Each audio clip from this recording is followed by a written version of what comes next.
8 മണിക്കാണ് dinner party. കൃത്യം 8 മണിക്ക് തന്നെ സുന്ദർ പിച്ചയുടെ വൈഫ് അവിടെ എത്തി. സുന്ദർ പിച്ചയും ഈ പാർട്ടിയിൽ പങ്കെടുക്കുന്നതിന് വേണ്ടിയിട്ട് ഓഫീസിൽ നിന്ന് ഇറങ്ങി.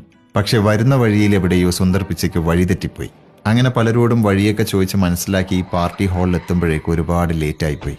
പിച്ചയുടെ വൈഫ് അഞ്ജലി ഉൾപ്പെടെ എല്ലാവരും അവിടെ നിന്ന് ഫുഡൊക്കെ കഴിച്ചിട്ട് പോയി കഴിഞ്ഞിട്ടുണ്ടായിരുന്നു.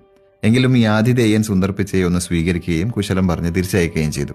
ചുരുക്കി പറഞ്ഞ പാർട്ടിക്ക് പോയിട്ട് ഭക്ഷണം പോലും കഴിക്കാനാവാതെ വളരെ വൈകിയാണ് സുന്ദർ പിച്ചൈ വീട്ടിലെത്തുന്നത്. അപ്പൊ അവിടെ എല്ലാ ഭാര്യമാരെയും പോലെ അഞ്ജലി കൃത്യസമയത്ത് എത്താത്തതിന് സുന്ദർ പിച്ചയോട് ദേഷ്യപ്പെട്ടിട്ടിരിക്കുകയാണ്.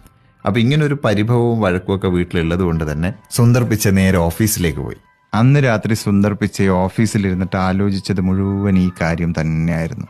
എനിക്ക് വഴി തെറ്റിപ്പോയത് കൊണ്ടാണ് ഇങ്ങനെയൊക്കെ സംഭവിച്ചത്. എൻ്റെ കയ്യിലൊരു മാപ്പ് ഉണ്ടായിരുന്നെങ്കിൽ, ആ മാപ്പിൽ മാർക്ക് ചെയ്തിരിക്കുന്ന വഴി കറക്റ്റായിരുന്നുവെങ്കിൽ എനിക്ക് വഴി തെറ്റില്ലായിരുന്നു എന്നൊക്കെ ആലോചിച്ചു